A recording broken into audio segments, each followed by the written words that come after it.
उसामा साहब, जहांगीर तरीन से इमरान खान साहब की अभी तक कोई डायरेक्ट बात नहीं है, ये मैं आपको क्लियर कर दूं। तो वो एक गरीब आदमी भी ये छिन जाने पे थाने का रुख इसलिए नहीं करता कि उससे उस रवैये का सामना जाए।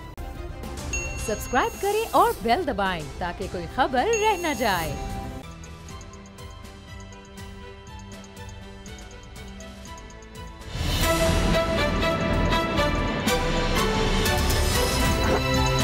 अब पता चला। बिस्मिल्लाहिर्रहमानिर्रहीम, अस्सलाम वालेकुम। मैं हूं मोहम्मद उसामा गाजी और आप देख रहे हैं अब पता चला। एक तरफ कराची में डाकू राज और लूट मार के खिलाफ शोर मचा है, दूसरी तरफ सियासत का खेल रचा है। अवाम के नाम पर राहबर आजमा रहे हैं सारे के सारे हुनर, लेकिन हुकूमत का दावा है कि अवाम के नाम का दिखावा है।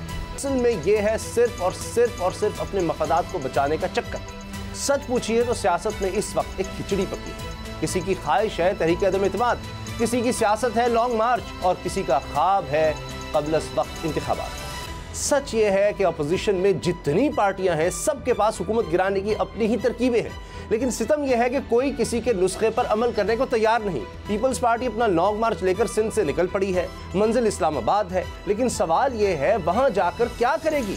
जवाब किसी को पता नहीं। एक मार्च पीटीआई सिंध हुकूमत के खिलाफ कर रही है, इसकी मंजिल कराची है, लेकिन फिर सवाल यही है इसके बाद क्या है?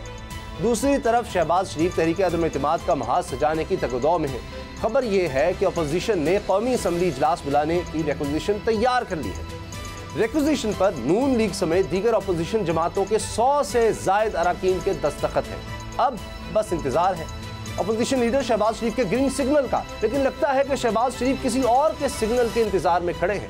वाकिफान हाल का दावा है कि वहां से सब्ज झंडी मिलने के बाद ही अदम इत्तेमाद का खेल भी शुरू होगा, लेकिन अब तक ये पता नहीं चल पाया कि ये मैच स्पीकर के खिलाफ खेलना है या डायरेक्ट वज़ीर आज़म को निशाने पर रखना है। शाहिद खान मुल्की मसाइल का हल नए इंतखाबात को करार देते हैं और ये हल पीपल्स पार्टी को कबूल नहीं। अपोजिशन की एहतजाजी हिकमत अमली का मरकजी नुक्ता महंगाई है, जिसका जोर वज़ीर आज़म इमरान खान ने पेट्रोल और बिजली सस्ती करके तोड़ने की कोशिश की है। यही नहीं, वज़ीर आज़म ने काफ लीगी क़यादत से मुलाकात करके अपोजिशन को यह पैगाम भी दिया है कि उनका वार नहीं चलने वाला। लेकिन शाहिद खान अब्बासी कहते हैं काफ लीग के बगैर भी तहरीक अदम इत्तेमाद कामयाब हो सकती है। सवाल यह है कि कैसे? क्या उनका इशारा जहांगीर तरीन ग्रुप की तरफ है या फिर नून लीग ने इसका कुछ और इंतजाम कर रखा है? इम्कानात और मुमकिनात के इसी खेल पर बात करेंगे बाबर डोगर गुलाम मुर्तज़ा से। बाबर डोगर साहब, पूरे नंबर है शाहिद खान अब्बासी साहब कह रहे हैं कोई फ़र्क नहीं पड़ता, काफ लीग हमारे साथ नहीं है, तो इसका मतलब है कि काफ लीग तो गई, ये तो वाज़े हो गया। आपकी कल की खबर 100% दुरुस्त साबित हो गई। लेकिन जहांगीर तरीन से भी बातचीत हो गई है इमरान खान साहब की, बलूचिस्तान अवामी पार्टी से भी कुछ ऐसा नहीं आया, GDA से भी कुछ नहीं, MKM की तरफ भी इमरान खान साहब जा रहे हैं। तो अगर इत्तेहादी कहीं नहीं जा रहे तो फिर ये बाकी नंबर गेम पूरी कहाँ से कर ली नून लीग ने? उसामा साहब, जहांगीर तरीन से इमरान खान साहब की अभी तक कोई डायरेक्ट बात नहीं है, ये मैं आपको क्लियर कर दूँ। कल इमरान खान जो है वो नुमान लंगड़ियाल जो सूबाई वज़ीर है, जहाँ तरीन ग्रुप का हिस्सा है, उनसे उन्होंने मुलाकात की है और उनसे कहा कि देखें काफ लीग जो है वो हमारे साथ है, इत्तेहादी हमारे साथ है, तो जो गिले शिकवे हैं उसको दूर करें और हमारे साथ चलें। बल्कि उन्होंने ये भी ख्वाहिश का इजहार किया कि जहांगीर तरीन जब पाकिस्तान वापस आते हैं तो उनसे मुलाकात उनकी करवाएँ। शफ़क़त महमूद जो हैं उन्होंने भी नुमान लंगड़ियाल से मुलाकात की और जहांगीर तरीन ग्रुप के लोगों से बात की और वो उन्होंने भी इस तरह की ख्वाहिश का इजहार किया है। शेख रशीद जब जहांगीर तरीन लंदन जा रहे थे उस वक्त उनसे मिले थे और उन्होंने उनसे कहा कि जनाब इमरान खान साहब आपसे मिलना चाह रहे हैं, तो कोई मुलाकात का टाइम दें। तो परवेज़ खटक साहब भी जहांगीर तरीन से उनकी भी फ़ोन पे बात हुई और उन्होंने भी कहा कि इमरान खान आपके पास आना चाहते हैं, कोई मुलाकात का टाइम दें। तो जब प्रेशर बढ़ रहा था तो जहांगीर तरीन खामोशी से लंदन चले गए। बज़ाहिर वो अपने टेस्ट करवाने गए हैं, लेकिन बाल वो फ़िलहाल वो ये टाइम निकाल रहे हैं, जो प्रेशर था उसको सस्टेन कर रहे हैं। ये भी इतलात है कि लंदन में 1-2 दिन में उनकी नवाज़ से भी मुलाकात हो सकती है और 6 तारीख को उनकी वापसी है, ये मैं आपको बता दूं। अच्छा, 6 तारीख को उनकी वापसी है और उनकी वापसी के बाद कुछ वो मुलाकातें करेंगे PDM और पे पार्टी के साथ। आसिफ अली जरदारी का उनका लंदन में रब्ता है, उनके साथ वो बात कर रहे हैं, उनसे टेलीफोन पे 2-3 दफ़ा बात हुई है उनकी। अच्छा, तो जो मेरी इतलात है वो ये है कि जहांगीर तरीन की वापसी के बाद ये अपोजिशन जो है हो सकता है कि 9 तारीख को अदम एतमाद की तहरीक पेश कर दे, जो मेरी इतलात है। सही, लेकिन जी जी तो जहांगीर तरीन ग्रुप जो है उनके पास 7-8 MNAs हैं। PTI के अपने पार्टी के अपने भी कॉन्टैक्ट में कुछ MNAs हैं, कुछ MNAs डायरेक्ट PMLN के कॉन्टैक्ट में हैं। मौलाना फजलुर रहमान ये कह रहे हैं कि 2 बंदे उनके कॉन्टैक्ट में हैं। तो इनको 13-14 MNAs जो है उनकी ये कह रहे हैं कि उनको सपोर्ट हासिल है, इस टाइम भी हासिल है। तो काफ लीग कल जब काफ लीग के घर इमरान खान गए, उसके बाद नून लीग ने अपना एक इजलास बुलाया जिसमें शहबाज शरीफ, फैसल रफीक और अयाज सादिक और नून लीग की कोर कमेटी थी। उस इसी चीज़ पर उन्होंने गौर किया और नून लीग के बकौल उन्होंने अपना जो होमवर्क किया हुआ है वो -PMLQ किया हुआ है। तो काफ लीग अगर आ जाती तो बहुत अच्छा था, अगर नहीं भी आती तो उनका अपना होमवर्क कंप्लीट है। अच्छा। और जहांगीर तरीन जो है जो ही वापस आएंगे तो अदम एतमाद की तहरीक जो है वो पेश कर दी जाए। अच्छा गुलाम रज़ा साहब, अगर अब काफ लीग पर तकिया नहीं रहा तो बाकी अगर नंबर गेम पूरी है तो फिर इंतज़ार किस चीज़ का है? जहांगीर तरीन आएंगे तो तभी लोग उनके साथ आएंगे, या ये ना हो कि इमरान खान साहब की जहांगीर तरीन से मुलाकात हो जाए और काफ लीग वाला मामला हो जाए? देखिए, ये बिल्कुल दुरुस्त खबर है बाबर डोगर साहब की कि बात खबरें तो चलवाई गई थी इस तरह की कि उनका रब्ता हो गया। ज़ाहिर है कि ख़बरें आती हैं तो फिर उसके बाद लोग उसी ख़बर को दोबारा चेक करते हैं। तो जो ख़बर बाबर डोगर साहब ने दी, बिल्कुल ये एक दुरुस्त बात है कि अभी तक बराह रास्त उनका आपस में बातचीत रब्ता नहीं हुआ। तो और वो इसी प्रेशर को जो उनके ऊपर पड़ रहा था उसको कम करने के लिए वो यहाँ से लंदन चले गए हैं। अब बात आ जाती है कि काफ लीग साथ देगी या नहीं देगी। डिपेंड करता है कि काफ लीग ने तो अपने उनके जो काफ़ी सारे लोग हैं वो बराह रास्त भी राब्ते में हैं पाकिस्तान मुस्लिम लीग नवाज़ के साथ। अब वो किस तरह से वोट डालेंगे अगर तहरीक अदम एतमाद पेश होती है, क्योंकि स्पीकर का अगर जानबदार स्पीकर होगा तो वो वोट डलवा देगा, अगर स्पीकर गैर जानबदार होगा तो वोट नहीं डलवा सकेगा, अपोजिशन के हक़ में वोट नहीं डलवा सकेगा। क्योंकि फिर इन्हें अगर इस तरह की सूरत हाल बनती है, इन्हें तो पहले इनको स्पीकर के लिए इनको जो हदम एतमाद है वो देना होगा स्पीकर के ख़िलाफ़। स्पीकर अपना ला के उसके बाद ये जहांगीर तरीन साहब के लोग भी वोट डाल सकेंगे, क्योंकि ज़्यादा से ज़्यादा हुकूमत स्पीकर को कह सकती है, कस्टोडियन ऑफ द हाउस है, कि जी आप ये क्या कर रहे हैं, ये हमारे बंदे उधर जा रहे हैं इधर जा रहे हैं। तो अगर स्पीकर वो जिस तरह अभी असद कैसर साहब कई मौके पे हुकूमत को उन्होंने जानबदारी दिखाई, इसी तरह से वो कोई और इनकी जगह अगर अपोजिशन का बंदा स्पीकर हो तो वो इस तरह से करके वोट डलवा सकता है। अदरवाइज़ नंबर गेम मुश्किल नज़र आती है, बहुत मुश्किल नज़र आती है कि इनके बग़ैर, काफ लीग के बग़ैर पंजाब असम्बली में भी और नेशनल असम्बली में भी कि ये इस तरह से अपनी जो स्ट्रेंथ है वो शो कर सके अपोजिशन। लेकिन अगर साथ होते फिर हो सकता था, या दूसरी सूरत मैंने आपको अर्ज़ की है कि स्पीकर अगर जानबदार हो तो फिर किसी को भी वोट डलवा भी सकता है, किसी का वोट वो रुकवा भी सकता है। उसके अलावा इनके पास कोई हल नहीं है। नहीं तो अदरवाइज़ स्पीकर असद कैसर के होते हुए अगर वोटिंग होती है तो वो अगर इनके लोग उस तरफ वोट डालने जाएंगे जहांगीर तरीन साहब के साथी, तो वो वोट नहीं डालने देंगे, वो उनको उसी वक्त रोक देंगे। तो ये तो वहीं पे अमल जो है ना वो हो जाएगा। लेकिन सर तो इस वक्त सूरत हाल दिलचस्प है। जी जी जी। अच्छा, आप ये बताएं कि ये जो आप कह रहे हैं, नून लीग ये बार बार कह रही है जी, अच्छा नून लीग कह रही कि हमारे पास बंदे पूरे हैं, लेकिन अभी तक की जो इंफॉर्मेशन है उनके पास तादाद पूरी नहीं है। अच्छा, आपकी खबर ये है, आपका अंदाज़ा ये है कि तादाद पूरी नहीं है, इसी का इंतज़ार हो रहा है। बाबर डोगर साहब, एक बात ये भी हो रही है, तरीन साहब का कोई चांस है नवाज़ शरीफ साहब से कोई मुलाकात या राब्ते का वहाँ पर? देखिए, मैंने जो मेरी इतलात है कि तरीन साहब ने 6 तारीख को वापस आना है, तो इससे पहले वो वहाँ पर नवाज़ शरीफ से मुलाकात कर रहे हैं। जो मेरी इतलात है कि यहाँ पर भी वो नवाज़ शरीफ से कांटेक्ट में थे।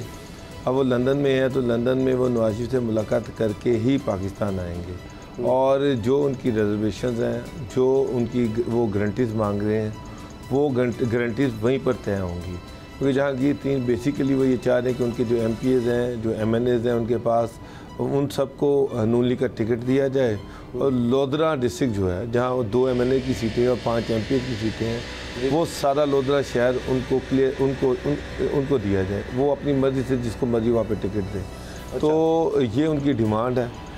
इस डिमांड को नून लीग किस हद तक अकोमोडेट कर सकती है, क्योंकि जब यहाँ पर उनकी मुलाकातें हुई तो उनको बताया गया कि फ़ाइनल डिसीजन नवाज शरीफ करेंगे। अच्छा, तो अब वो नवाज शरीफ से ख़ुद कोशिश करेंगे कि वहीं नवाज शरीफ से उनकी मुलाकात हो जाए ताकि चीज़ें सारी उनके पाकिस्तान आने से पहले सेटल हो जाएं, डिसाइड हो जाएं। अच्छा। उसके बाद जो भी आगे चलना है वो फिर वो चले। अच्छा, गुलाम साहब आपको कितना लग रहा है कि जहांगीर तरीन साहब जो है वो आएंगे तो इमरान खान सबसे मुलाकात हो गई अगर, क्योंकि लग रहा है कि अब तो सबसे मुलाकात का कह रहे हैं, सब इत्तेहादी उस मुलाकात की तरफ जा रहे हैं, तो ये तो इत्तेहादी नहीं अपनी जमात के हैं, लड़ाई अपनी जगह, या कोई बीच में कोई ऐसा शख्स बीच में आ जाए जो जहांगीर तरीन को मना ले। अगर जहांगीर तरीन साहब फ़र्ज़ करें चले जाते हैं उस तरफ, यानी PDM या नून लीग या पीपल्स पार्टी के साथ देते हैं, तो तब आपको लगता है नंबर गेम पूरी हो सकती है, उसके बाद कोई मसला नहीं है? राब्ते उनके पाकिस्तान मुस्लिम लीग नवाज़ के साथ हैं बिल्कुल, और मुलाकात भी एक्सपेक्टेड है कि वो वहाँ पे उनसे मुलाकात भी कर लें, लेकिन राब्ते तो ज़ाहिर है अगर मुलाकात नहीं भी करते तो राब्ते तो हर दिन उनके होते हैं मियां नवाज शरीफ के साथ, और वहाँ पे अगर वो गए हैं तो वापसी पे अगर आप ये कहें कि उनके आने से वो लोग वोट डाल सकेंगे, ये कॉन्स्टिट्यूशनली असम्बली रूल्स के मुताबिक किसी भी तरह से मुमकिन नहीं है कि पाकिस्तान तहरीक इंसाफ के लोग जो हैं जी वो निकल के वोट कर दें पाकिस्तान मुस्लिम लीग नवाज़ के कैंडिडेट को, या तहरीक अदम में वो अपोजिशन के साथ खड़े हो जाएं। ये पॉसिबिलिटी नहीं है जब तक वहाँ पे स्पीकर हुकूमत का अपना बैठा हुआ है। स्पीकर अपोजिशन का हो तो ये पॉसिबिलिटी हो सकती है, अदरवाइज़ बहुत मुश्किल है। तो पहले वो जो है पहले स्पीकर को हटाना होगा, ये जो रेक्विजिशन आ रही है इसमें फिर पहले स्पीकर को हटाएंगे आपके ख्याल में? ये तो इनके पास फिर इन्होंने ख़राब करना होगा अपने आप को, और अदम एतमाद ला के तो नाकामी से 2-4 करनी होगी। अगर ये इस तरह से नहीं करेंगे टेक्निकली तो यही चीज़ है कि इनके होते हुए कोई किसी और जमात का आज़ाद लोग वोट डाल सकते हैं। इनके अपने लोग जो हैं वो वोट तहरीक इंसाफ के टिकट पे जीतने वाले लोग, उनके मेंबर, उनके कारकुन वो वोट नहीं डाल सकते असम्बली में उनके ख़िलाफ़, वो डालने नहीं देंगे। असद कैसर साहब नहीं डालें, अगर कोई उस तरफ जाने की कोशिश करेगा वो नहीं जाने देंगे, तो वो गिनती में नहीं आएगा जी। उससे पहले उसका फैसला कर देंगे। मैं गुलाम मुर्तज़ा साहब से बिल्कुल एग्री करता हूँ कि अगर स्पीकर वहाँ पर ये रूलिंग दे दे कि जनाब ये अदम एतमाद में जो रूलिंग लीग के जो लोग हैं, जो PTI के लोग हैं, उनका वोट मैं काउंट नहीं करूँगा, तो बड़ा मसला हो जाएगा। गवर्नमेंट के पास 100 तरीके हैं उसको रोकने के। स्पीकर बड़ा पावरफुल है असम्बली के अंदर, तो पहला टारगेट जो है वो असद कैसर ही होंगे। और जो मेरी इत्तला है वो ये है कि 9 तारीख को अदम एतमाद की तहरीक पेश की जाएगी और वो स्पीकर के ख़िलाफ़ की जाएगी। और जब स्पीकर के ख़िलाफ़ अदम एतमाद की तहरीक अगर कामयाब होती है तो उसके बाद इमरान खान साहब से एतमाद के वोट लेने के लिए कहा जाएगा, और ये इसी तरह से ये आगे चलेंगे। तो पहली चीज़ मैं मुर्तज़ा साहब से बिल्कुल एग्री कर रहा हूँ, इसी तरह से ही होना है। और उसमें अब की रोल जो है वो जहांगीर तरीन और उनके ग्रुप का होना है। अच्छा। और एक और चीज़ भी आपको बता दूं कि चौधरी ने कह तो दिया है कि हम आपके साथ हैं, लेकिन मेरी इत्तला ये है कि तारिक बशीर चीमा जो हैं वो अभी भी दोनों तरफ खेल रहे हैं, अभी भी अपोजिशन के साथ और जहांगीर तरीन ग्रुप के साथ उनके राब्ते हैं, और वो खुद ये चाहते हैं कि बहावलपुर डिवीज़न जो है वहाँ पर उनको इंडिपेंडेंस दी जाए और नून लीग उनके मुकाबले में कैंडिडेट ना दे। अच्छा, एक तरफ तो ये सियासी जोड़ तोड़ चल रहा है और इसको सियासी तौर पर इमरान खान साहब नाकाम बनाने की कोशिश कर रहे हैं, दूसरी तरफ इमरान खान साहब महंगाई को कंट्रोल करने की भी कोशिश कर रहे हैं और खुशखबरियों पे खुशखबरियाँ सुना रहे हैं। अब मिसाल के तौर पर एक तरफ तो पेट्रोल की कीमत कम की गई, बिजली की कीमत कम की गई, लेकिन साथ अब उन्होंने बड़े बड़े ऐलानात किए हैं इंडस्ट्री के लिए, जिस तरह एमनेस्टी पैकेज आया, अब नौजवानों के लिए कर्ज, घरों के लिए कर्ज, 45 लाख घरों के 45 लाख ख़ानदानों के लिए 407 अरब रुपए का पैकेज है, मुख्तलिफ के 5 लाख जो है बिला सूद कर्ज दिया जाएगा शहरी इलाकों में जो गरीब घराने हैं उनको, और इसी तरह से देहात में 3 लाख ज़राअत के लिए कर्ज दिया जाएगा। अब इमरान खान साहब ने एक बहुत बड़ा इंकशाफ ये किया कि कैसे मुमकिन हुआ, सब सोच रहे हैं जी पेट्रोल कैसे आपने नीचे कर दिया, इंटरनेशनल मार्केट में तो ऊपर जा रहा है। तो इमरान खान साहब ने राज से पर्दा उठाया कि FBR की कारकर्दगी बहुत अच्छी रही है। FBR ने बहुत अच्छी कारकर्दगी दिखाई है और फरवरी में 441 अरब रुपए का हदफ अबूर किया। टैक्स वसूली में 28% इजाफा हुआ। इस पर इमरान खान साहब बहुत खुश थे। उन्होंने कहा ये जो हमें जायद टैक्स इकट्ठा हुआ है इससे हम रिलीफ दे रहे हैं। हमारे साथ तर्जुमान है, स्पोक्स पर्सन है FBR के जनाब असद ताहिर साहब। असद ताहिर साहब, ये कैसे मुमकिन हुआ? ये तो आप FBR की कारकर्दगी इतनी अच्छी अचानक कैसे हो गई कि पूरे मुल्क को रिलीफ मिल गया उसकी वजह से? बहुत शुक्रिया मुझे प्रोग्राम पे लेने के लिए। और आज जो 2 बैक टू बैक वज़ीर आज़म साहब ने ट्वीट्स किए हमारी FBR की परफॉर्मेंस पे, हमारे महसूलात की कारकर्दगी के ऊपर, ये कोई पहली दफ़ा नहीं हुआ है। ये जुलाई से ऑनवर्ड गुज़श्ता 8 माह से मुसलसल FBR जो है अपने उस खतीर रकम के महसूलात के ताक़ुब में बड़ी तेजी से कामयाबी से आगे बढ़ता नजर आ। हर महीने जब महसूलात के अहदाफ को अचीव करता है तो वज़ीर आज़म साहब बड़ी जनरोसिटी के साथ, खुशदिली के साथ हमारी कारकर्दगी के ऊपर हमें दाद तहसीन देते आए हैं। ये पहली मरतबा नहीं हुआ। अब अगली बात यह है कि हमारा जो असल टारगेट है वो आपको याद होगा गुज़श्ता साल 30 जून पे जब हमने 4,745 अरब रुपए इकट्ठे करके मुल्क की तारीख में पहली मरतबा 4,000 अरब या 4 ट्रिलियन का न सिर्फ नफसियाती हदफ अबूर किया बल्कि 4,000 रुपए इकट्ठे करके मुल्क में रेवेन्यू कलेक्शन के हिसाब से एक नई तारीख रकम की। तो उसके बाद फिर हमारा जो मौजूदा माली साल का टारगेट है महसूलात का वो 5.8 ट्रिलियन कर दिया गया था। 5,829 अरब करने थे, जिसको कामयाबी के साथ हम जुलाई ऑनवर्ड करते आए हैं।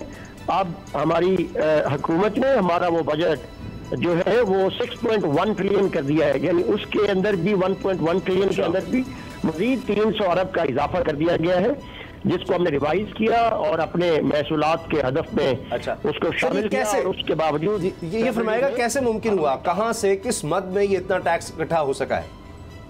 उसमें 2 अरब मजीद इजाफा हमने हासिल किया और 443 अरब हमने फरवरी में महसूलात में इकट्ठे किए हैं। जी, मैं ये गुजारिश कर रहा हूँ कि किस तरह से, कहाँ से ये टैक्स जो है बढ़ा है, किस तरह से? क्या इंपोर्ट्स पर ज़्यादा टैक्स लगाया गया क्योंकि हमारी इंपोर्ट्स तो बहुत ज़्यादा हो गई, वहाँ पर टैक्स ज़्यादा इकट्ठा हो रहा है? कहाँ से, या ये GST बढ़ाया गया वहाँ से टैक्स इकट्ठा हो रहा है? नहीं, हमने आपको आपके इल्म में होना चाहिए कि FBR इस मुल्क में एक शफाफ, काबिल एतबार और खुदकार की तरफ तेजी से आगे बढ़ रहा है। हमारी जो मौजूदा लीडरशिप है FBR की, वो एक क्लीन टैक्सेशन का रिवाज मुल्क में देने के लिए दिन रात कोशा है। और हम टैक्स पेयर से एक क्लीन टैक्स की बात करते हैं। हमने पहली मरतबा इस मुल्क में ये फैसला किया है कि जो उनके रिफंड्स हैं वो नहीं रोके जाएंगे, उनसे एडवांस टैक्सेस या एडवांस नहीं कलेक्ट किया जाएगा, और किसी भी टैक्स पेयर की तरफ जो ड्यू अमाउंट है टैक्स की सिर्फ वही उसका मुतालबा किया जाएगा। और इस सिलसिले में जब हमने टैक्स पेयर पे उनको एक शफाफ निज़ाम की तरफ राग़िब किया है तो टैक्स पेयर्स ने भी हमारी कॉल पे लब्बैक कहा है और हमारे उस शफाफ निज़ाम की तरफ आगे बढ़ के FBR का हाथ थामा है।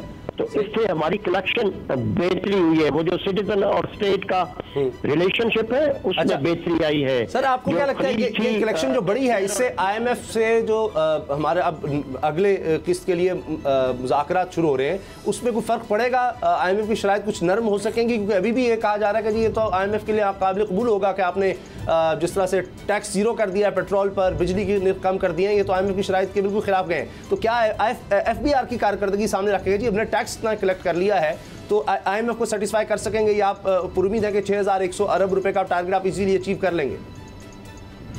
जी इंशाल्लाह, जिस तरह वज़ीर आज़म पाकिस्तान FBR पे मुसलसल एतमाद करते आए हैं और मुसलसल वो हमारी कारकर्दगी पे न सिर्फ तसल्ली बख्श अपने रिमार्क्स देते हैं बल्कि हमें दादे तहसीन देते आए हैं। मुझे तभी उम्मीद है और हम पुरआज़्म हैं, हमें यकीन है कि अगले 4 माह में 30 जून को इस मुल्क में पहली मरतबा इंशाअल्लाह 6,000 अरब का जो एक खतीर महसूलात का बजट है, टारगेट है, उसको हम कामयाबी से अचीव करने में कामयाब हो जाएंगे। बहुत बहुत शुक्रिया आपका असद ताहिर साहब, तर्जुमान FBR, आपने हमें वक्त दिया, आपकी बड़ी मेहरबानी। गुलाम रज़ा साहब, आपने सुना, ये एक तरफ तो ये है कि 6100 अरब रुपए का टारगेट ये रिवाइज किया गया है। अब जैसे भी है इस चीज़ को तो हमें मानना पड़ेगा। फिर इमरान खान साहब खुद मान रहे, मैं देख रहा था शायद अब्बासी साहब कह रहे हैं जी 400 अरब रुपए का कर्जा लेना पड़ेगा, 300 से 400 अरब रुपए। तो क्या ये FBR ने जो मजीद पैसे इकट्ठे कर ली 300-400 अरब रुपए, इस वजह से इमरान खान साहब ने उनको वो टारगेट देकर कि यहाँ से पैसे लेकर हम ये वो सब्सिडाइज कर देंगे पेट्रोल और बिजली का, तो IMF को भी क्या मनवा सकेंगे? और ये जो एक तरफ चले इंडस्ट्रियलाइजेशन के लिए जो एमनेस्टी पैकेज है, चले उसको आप कहेंगे काला धन सफ़ेद, लेकिन ये 45 लाख घरानों के लिए ये कोई छोटी बात नहीं है। 407 अरब रुपया बिला सूद कर्ज, 5 लाख रुपया हर घर को जा रहा है कारोबार के लिए, काम के लिए, और उसमें मेरा ख्याल है दर्जनों, अगर नहीं तो इससे बल्कि मैं कम कह रहा हूँ, सैकड़ों नहीं दर्जनों काम तो यकीनन हो सकते हैं। और 3 लाख रुपया ज़रूरी। जी गुलाम साहब, दो चीज़ें बड़ी अहमियत की हामिल हैं इसमें सामा गाजी साहब। एक तो हमारी इकॉनमी अगर हम डॉलर टर्म्स में देखते हैं तो जो हमारा कलेक्शन है जी, वो अगर 6 ट्रिलियन हो जाता है तो आप ये देखें कि इससे पहले गुज़िश्ता साल हमारा डॉलर टर्म में कितना रेवेन्यू था। सही। और अच्छा, अगर इस पैसे को डॉलर में कन्वर्ट करें तो ये कितने बनते हैं। सही। अच्छा, तो ये हमारी इकोनॉमी डॉलर बेस्ड इकोनॉमी, बिल्कुल ठीक। लेकिन बहरहाल सर ये हुकूमत की तरफ से बहुत बड़ा एक इंसेंटिव अनाउंस किया गया और इमरान खान साहब इशारा दे रहे हैं कि अभी तो रिलीफ हमने और देने हैं, देखते हैं और क्या क्या आता है अगले बजट से पहले और फिर बजट पे क्या होता है। ब्रेक लेते हैं और ब्रेक के बाद बात करेंगे पाकिस्तान पीपल्स पार्टी के लॉन्ग मार्च की जो अपनी मंजिल की जाने बढ़ रहा है, लेकिन पीछे कराची में क्या सूरत हाल है वो भी बहुत बड़े सवालात हैं। ब्रेक के बाद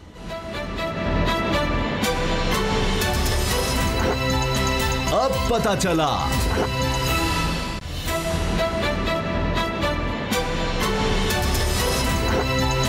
अब पता चला। पाकिस्तान पीपल्स पार्टी का लॉन्ग मार्च अपनी मंजिल की जानिब रवा दवा है, पंजाब में दाखिल हो चुका है। लेकिन इससे पहले सखर में खुर्शीद शाह साहब की रहशगाह पर पार्टी MNAs MPs का इजलास हुआ। बिलावल भुट्टो ज़ारी साहब ने अहकामात जारी किए, उन्होंने कहा जी गिरफ्तारियाँ हो सकती हैं, मुत्तहिद रहना है, सख्त मज़ामत करनी है अगर कोई गिरफ्तारियाँ हों, लेकिन कुछ ऐसा हुआ नहीं। बाबर डॉक्टर साहब, ये खदशा कोई था पंजाब हुकूमत की तरफ से, ऐसी कोई डायरेक्शन या इस तरह की बात, या आगे जाकर कि जी इनको रोकना है? शेख रशीद साहब वज़ीर दाखिला हैं, वो तो कहते हैं कि हम पूरी तरह फैसिलिटेट करेंगे, बल्कि लाहौर में मैंने सुना कि शायद उन्होंने यहाँ पर जलसागाह के लिए भी बिल्कुल इजाज़त दे दी है। उसामा साहब, वज़ीर आला पंजाब उस्मान बुज़दार जो है उन्होंने भी ये कहा है कि वो उनको रोकेंगे नहीं, जो जलसा करना चाहता है, मार्च करना चाहता है वो करे। तो पंजाब गवर्नमेंट की तो ऐसी कोई पॉलिसी नहीं है कि वो उनको रोके या, लेकिन होता ये कि बाद दफ़ा डिस्ट्रिक्ट गवर्नमेंट्स को हदायत की जाती हैं कि जो टेल एंडर्स हैं या उस पर ऐसी हर्डल्स क्रिएट की जाएँ, गिरफ़्तार ना किया जाए, लेकिन ऐसी रुकावटें खड़ी की जाएँ कि लोगों को परेशानी हो और जलसे से लोग आहिस्ता आहिस्ता उनको कम किया जाए, जैसे कि साइज़ को कम किया जाए। अब सिंध की हद तक सिंध गवर्नमेंट ने पूरा फैसिलिटेट किया हुआ था। वज़ीर आला सिंध खुद जलसे में बिलावल भुट्टो के साथ मौजूद थे, वहाँ पर तो बड़ी तादाद थी। ज़ाहिर बात है कि कमिश्नर, AC, DC, DPO सारे लोग जो थे वो इसमें एंगेज थे, मिनिस्टर्स उसमें एंगेज थे। अब असल चीज़ ये है कि पंजाब में जब ये दाखिल होगा, या बल्कि आज हो गया है, अब उसकी कितनी तादाद है, पंजाब में लोगों की कितनी पार्टिसिपेशन होती है और जलसे का साइज़ क्या होता है। लाहौर में इन्होंने 6 मार्च को नासिर बाग में जलसा रखा हुआ है। नासिर बाग की ज़्यादा से ज़्यादा गुंजाइश 10 से 15 हज़ार है, और अगर 15,000 लोग ये पे पार्टी इकट्ठे कर लेती है तो मेरे ख्याल में लाहौर में अगर उनकी अकेली तनहा पे पार्टी ये इतना फिगर इकट्ठा कर लेती तो ये बहुत बड़ी अचीवमेंट है। क्योंकि नून लीग अभी तक जो मैक्सिमम लोग मेरे अंदाजे में किसी बड़े जलसे में जो मीनार पाकिस्तान में गया था उसमें भी 30-35 हज़ार लोग थे। अगर नून लीग पूरा जोर लगा के 30-35 हज़ार कर सकती है तो फिर पार्टी अगर 15-20 हज़ार कर ले तो ये बहुत बड़ी अचीवमेंट होगी। लेकिन मुझे नहीं लग रहा कि गवर्नमेंट की तरफ से ख़ास कोई रुकावट होगी इस जलसे में, क्योंकि अगर उसामा साहब अगर ये रोक के गिरफ्तारियाँ करते हैं तो फिर एक मज़ामत जो है वो भी आएगी। अच्छा, तो उससे जो ऑब्जेक्टिव है वो जलसे का हासिल हो जाएगा। सही। क्या नून लीग PDM वो कोई ताबुन कर रही है, उनके कारकुन आएंगे या कोई इस्तकबाल वगैरह कुछ ऐसा है या नहीं? साहब एक टोकन इस्तकबाल तो करेंगे जो मेरी इतलात है, लेकिन ऐसा सच अगर आप कहें कि उनके कारकुन आए और इसमें जलसे में शरीक हों तो वो नहीं है कुछ ऐसा। ये खालिस्तान पार्टी का जलसा है, फिर पार्टी इसमें के लोग हैं। नून लीग जो है वो टोकन इसमें इसको अच्छा, एक वक्त में ये बात हुई थी गुलाम साहब के जी पाकिस्तान पीपल्स पार्टी को भरपूर सपोर्ट किया जाए, बल्कि ये स्टेटमेंट्स इस तरह से आई थी रहनुमाओं की जो हो सकता है कोई इकट्ठे ही हो जाए, यानी इधर से जनाब पीपल्स पार्टी हो, उधर से नून लीग निकले, जब जितनी देर में लाहौर पहुंचना कुछ ऐसा, लेकिन वो होता नज़र नहीं आया। आपको क्या लग रहा है गुलाम साहब कि इससे क्या हासिल हो सकेगा? कि सिंध से तो लोग आएंगे ही कुछ, ऐसा तो नहीं है कि बस वहाँ सिंध से जैसे ही पंजाब में दाखिल हुए हैं तो उसके बाद कहेंगे जी बस सिंध वाले वापस चले जाएं, अब सिर्फ पंजाब वाले साथ रहेंगे। तो एक बड़ा पावर शो अगर पाकिस्तान पीपल्स पार्टी कर लेती है तो इसके क्या असरात होंगे पंजाब की सियासत पर, पाकिस्तान पीपल्स पार्टी पर, और इस अदम एतमाद के हवाले से जो बात हो रही है उस पर? गुडविल जेस्चर मिलेगा PDM की तरफ से और पाकिस्तान मुस्लिम लीग नवाज़ की तरफ से। बाकी आपको पता है कि ये सियासी हरीफ ज़्यादा हैं सियासी हलीफ होने के, और पंजाब में कभी नहीं पाकिस्तान मुस्लिम लीग नवाज़ चाहेगी कि ये को बहुत बड़ा जलसा या बहुत बड़ा कोई लोगों का इकट्ठ कर सकें और रैली भी जो है वो बहुत बड़ी हो सके। गुडविल जेस्चर ज़रूर होगा कि वो अगर कहेंगे कि नासिर बाग में तकरीर सुनने के लिए चले जाएं या कुछ और इस तरह का, या लोकल लाहौर की पॉलिटिक्स के हवाले से लोग इकट्ठे हो जाएं, वो हो सकता है। दूसरी बात ये है कि पाकिस्तान मुस्लिम लीग नवाज़ इससे पहले भी पाकिस्तान पीपल्स पार्टी के हवाले से नरम गोशा तो उनके पास नहीं होता, ये तो कभी कभार इकट्ठे होते हैं इस हवाले। मौलाना साहब जो हैं मौलाना फजल रहमान, उन्होंने भी कोई सपोर्ट इस लिहाज से नहीं करनी, क्योंकि बात इस लेवल पे हुई थी कि आप इसको मौखर कर लें और हमारे साथ मिलके करें। जब ये उनके साथ नहीं मिले तो उनके साथ नहीं मिले, अब PDM भी इनके साथ उस तरह से बाहर नहीं निकलेगी ता वक्त है कि कुछ जरदारी साहब खसूसी रिक्वेस्ट ना कर दें। अदरवाइज़ अभी तक ये चल रहा है और इसी तरह से ये कारवां जो है वो इस्लामाबाद पहुँचेगा और यहाँ पे बैठेंगे। फिर अगर ज़रूरत पड़ी यहाँ पे सियासी हालात जो अदम एतमाद का माहौल है या दीगर जो चीज़ें चल रही हैं उसमें अगर ज़रूरत पड़ी फ्यूलिंग की तो फिर फ्यूलिंग फराहम करेंगे पाकिस्तान मुस्लिम लीग नवाज़ भी और मौलाना फजल रहमान भी और बाकी भी साहब। अगर यहाँ पे बैठना हुआ उन्होंने या उन दिनों में कुछ ख़ास सेंसिटिव जो कोई सरगर्मी है पार्लियामेंट की वो हो रही हो, अच्छा, तो फिर बाहर ये बताएं बाबर डोगर साहब, ख्याल है कि अगर 10 से 15 हज़ार का मजमा इकट्ठा हो जाता है लाहौर में तो ये एक अचीवमेंट होगी पाकिस्तान पीपल्स पार्टी के लिए। मेरा ख्याल है कि इतने लोग इकट्ठे हो सकते हैं, चंद हज़ार तो सिंध से ही पार्टिसिपेशन होगी, कुछ बाकी सेंट्रल पंजाब से बुलाए जाएं, यानी ये तो नहीं है कि जी सिर्फ लाहौर वाले आएंगे। आगे कायरा साहब भी एक अहम पोजीशन पर हैं पीपल्स पार्टी में, उनकी फॉलोइंग इस्लामाबाद तक से जितने लोग हो सकेंगे, या पीपल्स पार्टी के पेशावर से लोग भी तो आ सकते हैं। पीपल्स पार्टी की जब बात करें तो अब सेंट्रल पंजाब में आप देखेंगे पीपल्स पार्टी के पास किस तरह की वर्किंग है या किस तरह की वर्किंग क्लास लीडरशिप किस तरह की है, वो हमें वो चीज़ें नज़र नहीं आ रही। मसलन कायरा साहब वो एक्टिविटी तो नहीं है उनकी, क्योंकि पंजाब से उनको आपको पता है कि उनकी जगह के ऊपर और लोगों को लाया गया। इस्लामाबाद में जो मुस्तफ़ा नवाज़ खोकर हैं वो भी अब उस तरह से एक्टिव नहीं है। इसी तरह से ओकाड़ा में जो चौधरी मंजूर थे वो भी उस तरह से एक्टिव लीडरशिप है, लेकिन जो एक्टिविटी जिस तरह से होनी चाहिए उस तरह से, क्योंकि इन सब लोगों को गुज़िश्ता जो पार्टी सेटिंग्स थी उसमें इनको पीछे किया गया। अच्छा। और एक और जो ग्रुप था उसको पाकिस्तान पीपल्स पार्टी ने आगे किया। तो यहाँ इस्लामाबाद में भी कि जो यानी कि यहाँ ये भी था कि जो लोग इस वक्त फ़ैसला साजी में मौजूद थे गुज़िश्ता महीने तक, वो अब पाकिस्तान पीपल्स पार्टी की फैसला साजी में मुशावरत में शामिल नहीं है। अच्छा। अब सिंध के से ताल्लुक़ रखने वाले लोग जो हैं MNAs, उनको ज़्यादा जिम्मेदारियाँ पीपल्स पार्टी में दे दी गई हैं। वो डिसीजन ले रहे हैं। निस्बतन इसके कि जो आज से 15-20 दिन महीना पहले जो लोग डिसीजन ले रहे थे वो। अच्छा हमने देखा इस तरह की सूरत हाल में ये जरदारी साहब ने काफ़ी लाहौर में डेरा लगाया और वो इस तरह की बात भी करते रहे। नून लीग के हवाले से भी उन्होंने बात की, बल्कि PTI से ज़्यादा उन्होंने नून लीग को टारगेट पर रखा। तो ये लगता है कि एक बिल्डअप वो कर रहे थे, उन्होंने पहले से सोच के रखा था कि हमने अगले इलेक्शन से पहले यहाँ पर काम करना है। सब जानते हैं कि सिर्फ सिंध में गवर्नमेंट बनाने से विफाक में नहीं आ सकते। तो जाहिर है पीपल्स पार्टी अगर अपना रिवाइवल चाहती है, विफाक हुकूमत चाहती है, तो उसके लिए पंजाब में दोबारा उनको बहुत ज़्यादा वोट्स की ज़रूरत है। तो इस पर बड़ा फोकस कर रहे हैं, शायद बलूचिस्तान और खैबर पख्तूनख्वा से ज़्यादा पंजाब में कर रहे हैं। तो ये उसके लिए एक एफर्ट है। लेकिन क्या आपको लगता है कि ये कोई अगले इलेक्शन के लिए ये एक अच्छा स्टार्ट साबित होगा?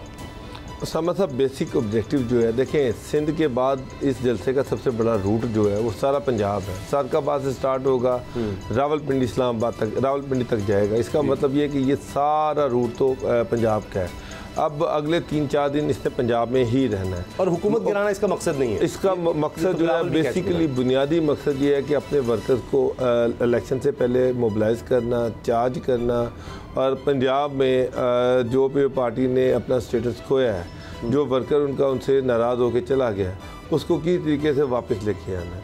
अब उसमें जरदारी साहब लाहौर में रहे, उन्होंने मुलाकातें की। मखदूम अहमद महमूद और यूसुफ गिलानी जो हैं उन्होंने ख़ासा लोगों से उनकी मुलाकातें भी करवाई।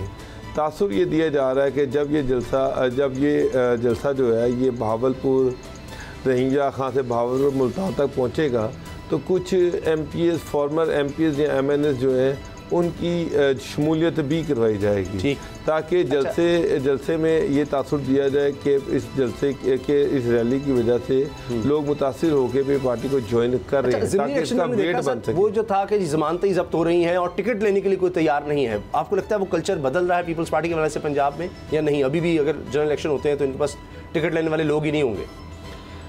उसामा साहब, अभी तक जितने भी पंजाब में धड़े हैं, चाहे वो नून लीग है, चाहे वो PTI है, चाहे कोई और है, जो भी बंदा शामिल होना चाहता है, जो भी बंदा टिकट मांगता है, वो नून लीग का टिकट मांगता है, फिर पार्टी का टिकट नहीं मांगता। मुझे इतना पता है कि जहांगीर तरीन ने से पीपल्स पार्टी का बड़े गहरे रवाबित हैं।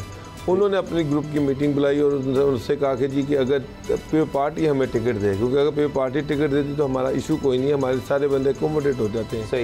लेकिन पीपल्स पार्टी के टिकट पे लड़ने को कोई नहीं चाहता और सबकी यही डिमांड थी, इसरार था कि हमें नून लीग का टिकट दिया जाए। तो ग्राउंड रियलिटीज बड़ी डिफरेंट है। यानी पीपल्स पार्टी के टिकट की बजाय वो आज़ाद लड़ने को प्रेफर करेंगे अभी देखिए, किसी को हमारे सियासी खानदान है, बरादरीज़म बड़ा होता है यहाँ पर, पूरे पाकिस्तान में एक तरह से है, तो वो ये है कि जनाब नून लीग का मिल जाए, जहाँ जहाँ कोई ताकतवर है पार्टी, अच्छा वो नहीं तो PTI का मिल जाए।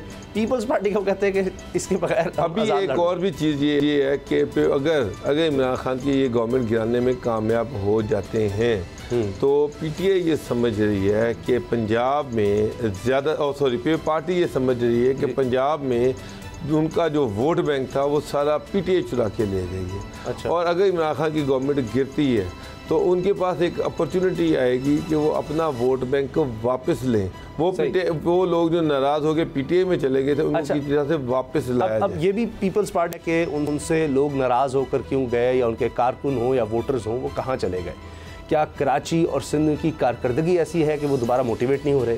कराची में स्ट्रीट क्राइम्स बढ़ रहे हैं, यहाँ पर काफिला इस्लामाबाद की तरफ है और कराची के हालात बिल्कुल अजीब व गरीब है। ब्रेक के बाद बात करते हैं।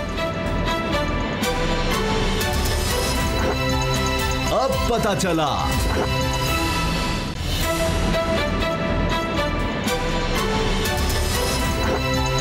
अब पता चला। कराची इस वक्त लावारिस शहर बन चुका है और वहाँ पर ताजर इत्तेहाद भी अब मौजूदा सूरत हाल से तंग आ चुका है। ताजर परेशान है कि स्ट्रीट क्राइम्स की बढ़ती वारदातें हैं, आए दिन लोग कत्ल हो रहे हैं और लोग खुद यानी दूसरों की जानें बचाने के लिए अपनी जानें दे रहे हैं। अभी हाल ही में हमने देखा कि हमारे बहुत ही मोहतरम अतर मतीन साहब शहीद हुए और इसी तरह से उन्होंने लूटमार होती देखी और वहाँ पर उन्होंने बचाने की कोशिश की, ख़ुद अपनी गाड़ी से टक्कर मार दी डाकुओं को, उन्होंने फायरिंग कर दी डाकुओं ने, जिसमें वो शहीद हो गए। उनके भाई तारिक मतीन साहब मशहूर मारूफ एंकर हैं, मेरे बड़े भाइयों की जगह हैं, वो इस वक्त हमें ज्वाइन करें।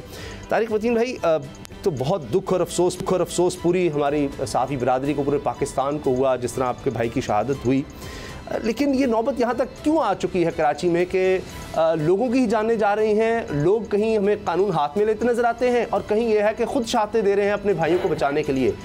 और अब ताजर इत्तेहाद भी आखिरकार इसमें सामने आया है और वो कह रहे हैं जी हम वज़ीर आला हाउस के सामने धरना देंगे, कहीं जमात इस्लामी के हम धरने सुन रहे हैं, आपको भी धरना देना पड़ा।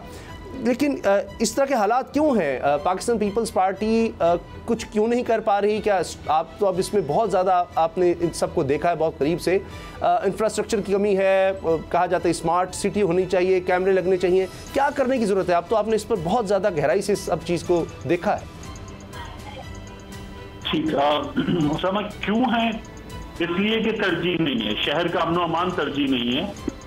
यहाँ पर जो है हमने खुद इसके बाद देखा है, अभी भी गुलाम नबी मेमन साहब ने जो है वो सीएम साहब को बताया कि 7,500 स्ट्रीट क्रिमिनल शहर में दंदनाते फिर रहे हैं। 7,500 ये लोग बार बार जराइम कर रहे हैं। यानी कराची में अगर आप थानों की तादाद CPLC की वेबसाइट से निकाल लें तो 26, 1, 23, 1, 18, 1, 18, 1, 9, 1 ये कराची में थानों की तादाद।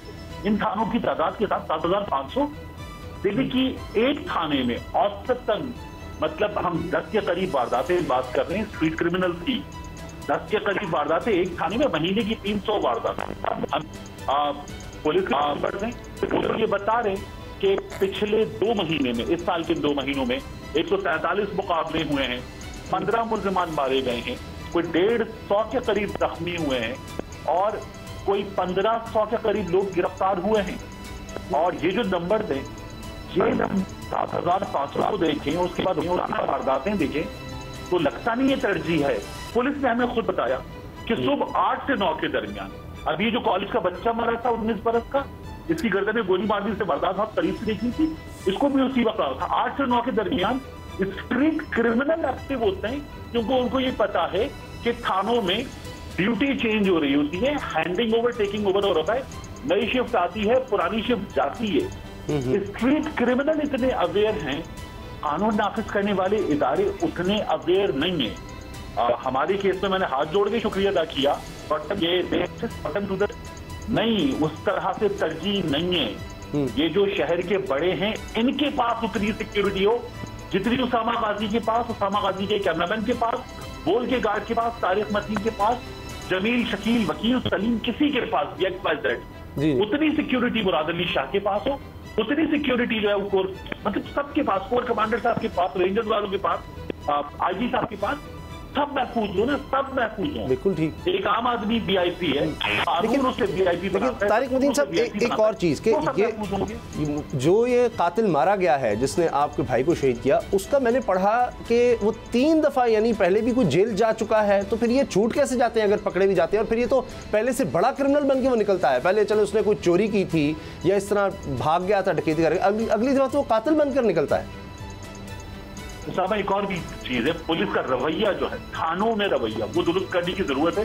किसी शख्स का 50-60 हज़ार रुपए का मोबाइल या वॉलेट में 10-12 हज़ार रुपए या ATM में 10-15-20 हज़ार रुपए छिन भी जाए तो वो एक गरीब आदमी भी ये छिन जाने पे थाने का रुख इसलिए नहीं करता कि उससे उस रवैये का सामना जो है वो करना पड़ेगा, फिर उसके बाद वो अदालतों के चक्कर लगाएगा। इतने सिस्टम में फ्लॉज है कि वो गरीब आदमी अपनी नौकरी पे जाएगा, बच्चों को देखेगा, फैमिलीज को देखेगा, या इन चक्करों में पड़ जाएगा और 2-2 साल जमानतें हो जाती, लोग रिपोर्ट भी नहीं करते, ये लोग छूट जाते। छूटने के बाद दोबारा सड़कों पर, पिछले कुछ अरसे में 8,000 से ज्यादा लोग छूटे। ये जो 8,000 से ज्यादा लोग छूटेंगे यही सड़कों पर होंगे। आम शहरी अपना फर्ज निभाए, लेकिन कानून नाफिज करने वाले इदारों का रवैया भी। इसका मतलब तारिक साहब, इस तरह से ये जो सारे डाकू हैं ये दंदनाते फिर रहे हैं, चोर दंदनाते फिर रहे हैं, क्या कोई CCTV कैमरे जिस तरह से लाहौर में सेफ सिटी प्रोजेक्ट है, इस्लामाबाद में सेफ सिटी प्रोजेक्ट है, कराची सबसे बड़ा शहर है, बल्कि एशिया के बड़े शहरों में से एक शहर है, वहाँ पर इस तरह की चोरी की वारदातें सारी दुनिया में पाकिस्तान का नाम बदनाम हो रहा है, तो क्या कोई ऐसा सेफ सिटी प्रोजेक्ट ये क्यों नहीं वहाँ पर गवर्नमेंट इस तरह की सिस्टम लेके आ रही? तरजीह नहीं है ना सर, तरजीह नहीं है, शहरी हुकूमत की तरजीह नहीं है। मैं एक प्रोग्राम में बैठा हुआ था, पीपल्स पार्टी के MNA मंदो खेल साहब बैठे हुए थे, तो कादिर मंदो खेल साहब कहने लगे कि पुलिस सिर्फ हुकूमत जिम्मेदार नहीं है और रेंजर्स भी जिम्मेदार है, रेंजर्स का नाम लें, हिम्मत करें। मैंने कहा लेते हैं नाम, नहीं सिंध हुकूमत जिम्मेदार नहीं है। मैंने कहा जिम्मेदार हम शहरी हैं, हम पागल हैं, हमारा दिमाग खराब है, जो हम इस शहर में रहते हैं, मोटरसाइकिल रखते हैं, ATM कार्ड रखते हैं, जाते हैं पैसे रखते हैं, हमारी माएँ बहनें बेटियां जेवर पहनती हैं, उनको सड़कों पे लूट जाता है। हमारा दिमाग खराब है, हम पागल के बच्चे हैं और हम इस शहर में रह रहे हैं, लुटे की हमने खुद को छोड़ा हुआ है। हुक्मरानों की तरजीह नहीं है कि वो ऐसे लोगों को पकड़े और स्टेक होल्डर तमाम के तमाम बैठे, अदालत, हुकूमत, बाहर काउंसिल, इंसानी हकूक की तंजीमें ऐसे लोगों का ऑन द स्पॉट फैसला करें। मैं मावराए अदालत वाली बात किसी भी साथी को सबसे आखिर में करनी चाहिए, लेकिन जिस शख्स ने अंधी वारदात में बंदूक तान ली किसी उसके लिए कहाँ के इंसानी हकूक, कहाँ का रहे? सही, बिल्कुल ठीक। अच्छा, ये जो आपने बात की जी गुलाम साहब, आपके भाई का आपके भाई की जो कत्ल है एक अंदोगनाक वाक़या था, बड़ा अफसोस है इस मामले पे। मैं यहाँ शेयरिंग है कराची के हवाले से, एक सीनियर मोस्ट जर्नलिस्ट, उनसे हमारी बात हुई, उनके दोस्त थे DIG कराची में कोई, तो उन्होंने ये ख़ुद वाक़या उन्हें सुनाया कि एक एरिया में, अब मैं नाम नहीं लूँगा उस एरिया का, कि उस एरिया में बहुत ज़्यादा वारदातें शुरू हो गई, स्नैचिंग की और लड़कियों से पर्स छीनने की और दीगर इस तरह की जो स्ट्रीट क्राइम्स हैं। तो उनके पास लोग गए, उन्होंने कहा जी ये आजकल बहुत ज़्यादा वारदातें हो रही हैं। उन्होंने कहा कि आपने वहाँ गश्त और पुलिस के लोग और बाकी सारा कुछ, कहते हैं जी वो तो पूरी शदोमत के साथ हो रहा है, सब गश्त भी होते हैं और मोबाइल भी वहाँ पे चलती हैं, तो लेकिन उसके बावजूद सूरत हाल ये है। वो DIG साहब ने कहा कि मैंने उसी दिन वहाँ से तमाम गश्त हटा दिया और कहा कि ये इस एरिया में गश्त की ज़रूरत नहीं है, यहाँ आपने गश्त नहीं करना। तो वो 10 दिन के बाद उन्होंने शहरियों से पूछा कि भाई क्या सूरत हाल है। खबर है उन्होंने हर ठिकाने की जी शरीके जुर्म ना होते तो मुखबरी करते, एक मामला। दूसरा एक और शेर है, मुलजिम बहुत कमीन था, इतना कमीन के मुंसिफ ने एहतियात का दामन पकड़ लिया। ये हमारे यहाँ के मामला जी। अच्छा, अभी वो उनका तो यही कहना था कि वहाँ क्राइम्स जो हैं वो कम हो गए, वहाँ स्नैचिंग ख़त्म हो गई उस एरिया में। तो असल तो बात आपकी बात दुरुस्त है कि शरीके जुर्म ना होते तो मुखबरी करते, तो यही हालत है कराची की। वहाँ के असल जो एजेंसीज़ हैं, जो हमारी पुलिस है, उसका निज़ाम बेहतर करने की ज़रूरत है। बहुत बहुत शुक्रिया तारिक मुतीन साहब, आपने हमें वक्त दिया। अब जिस तरह से बात हो रही है, तारिक मुतीन साहब उनके जो घर पर गुजरी, उनकी ज़िंदगी पर गुजरी, वो इससे गुजरे हैं, वो ख़ुद बता रहे हैं कि क्या वजह है। वो तो कहते हैं कि जी तरजीहात ही नहीं है। तो अब अल्लाह करे कि फिर जो हुकूमतें हैं तमाम सूबों की, ख़ासतौर पर कराची में सिंध हुकूमत है, तो वो इसको अपनी तरजीह बनाए और सबसे बड़े शहर को कुछ तो रिलीफ फराहम करे। प्रोग्राम देखने का शुक्रिया, इजाज़त दीजिए, अल्लाह हाफ़िज़। अब पता चला। सब्सक्राइब करें और बेल दबाएं ताकि कोई खबर रह न जाए।